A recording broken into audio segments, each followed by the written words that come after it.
If you've been watching my channel for a while now, you're probably aware of my undying love for a certain season of Thomas the Tank Engine. It's a season that, despite its occasional deviation from its original source material, I applaud for being one of the most consistently good Thomas seasons of all time.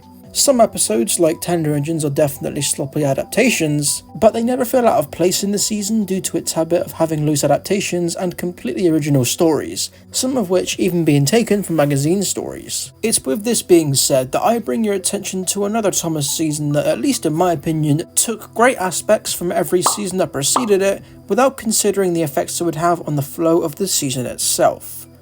And that season is Season 4.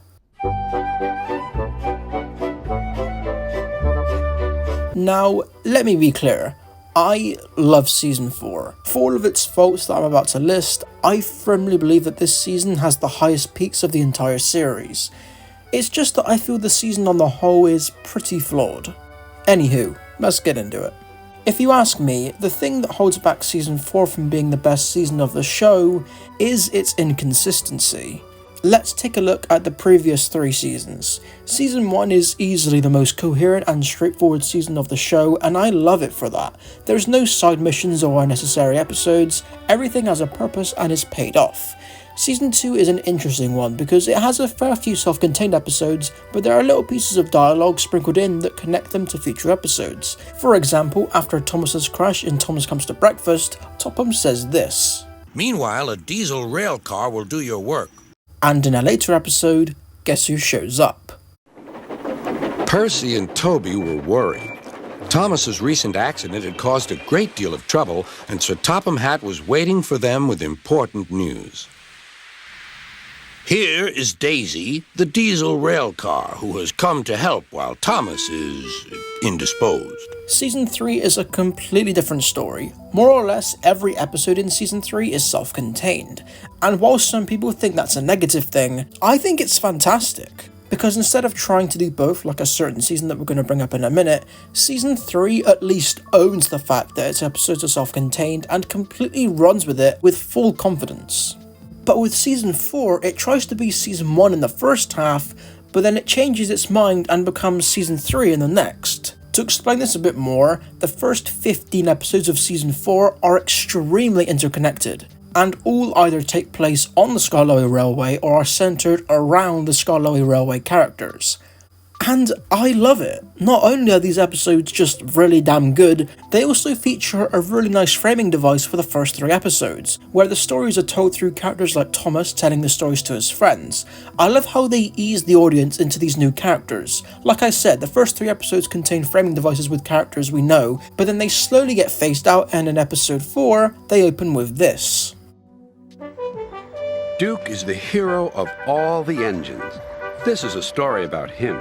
With this being said though, I do feel that Season 4 kind of wrote itself into a corner with having the first half of itself be this incredibly interconnected through-line story, and then having the rest of the season being a complete random hodgepodge of episodes that have no correlation to each other.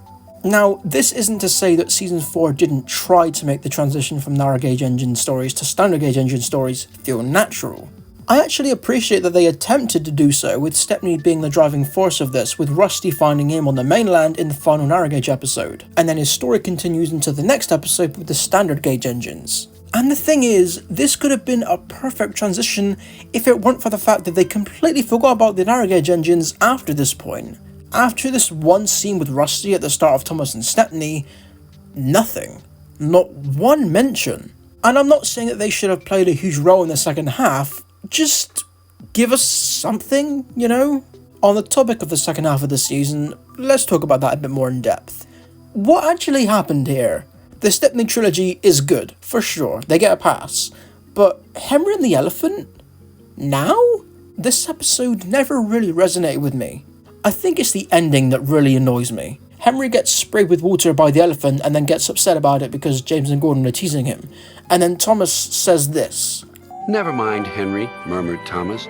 I think you were brave today, and really reliable, too. And then it just ends. Am I the only one who thinks this is a really half-baked ending? Like, Thomas is just like, oh yeah, you were really reliable actually, and then boom, the story's over. Like, what? Even the Railway series ending to the story feels kind of off. In the shed, he told Gordon and James about the elephant. And I'm sorry to say that instead of laughing and telling him not to be silly, they looked sad and said, "Oh, you poor engine.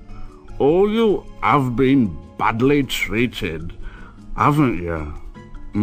Then there's Paint Pots and Queens and Special Letter, and I'll admit, they cooked with these. Does Paint Pots and Queens make any sense from a timeline perspective? No, but the episode is fucking great, so I can give it a pass. And then there's Bullseyes. It's a good episode for sure, and I love that they had Daisy be the main character, but again, like, now? In season 4? Like, why? Toad Stands By is an interesting one, because I personally feel it would have worked way better for Oliver's story if it took place in season 5.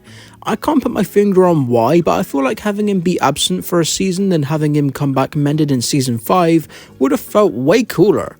It's still a great episode though, and I love how it continues a story thread from season 3. Fish is an episode that I could have loved. Keyword could. This could be an unpopular opinion, but I really don't like some of the visuals in this episode. Lots of the shots are phenomenal, yes, but the scene on the hill has really awkward lighting in my opinion. It doesn't look like the night or the evening or the day, it just looks so off. Maybe some colour grading would fix this part of the episode, I'm not sure. It's weird because it's only an issue in this one scene and it's the climax of the episode, so it's really distracting. I don't know, maybe I'm nitpicking. Still a good episode though. And then there's Special Attraction, which has been talked about by many people on how odd it is. It's two completely unrelated stories squished into one and then a really forced message at the end. For classic standards, this is a stinker. And the penultimate episode of the season 2? Damn. Speaking of underwhelming season finales, Mind That Bike. This episode is so funny to me because I would have no issue with it if it wasn't the final episode of a season of TV. Like, think about it. That's like instead of having Face Off be the ending to Breaking Bad season 4, they changed it to be Open House, the episode where jack shit happens except Marie steals some plates and cutlery. I know, comparing Thomas to Breaking Bad, just bear with me. I'm not 100% sure whether this was the last episode they filmed, but even then, who signed off on this being the final episode of season 4? It's such a nothing burger. Would it have killed them to swap this with Thomas in a Special Letter?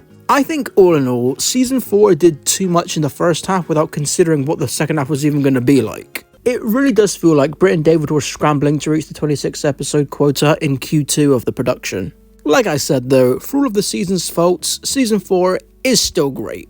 I just wish they had prepared a little bit more for the second half. Anyway, that's all I wanted to say. Season 4 is just fucking weird, man. Take care, guys.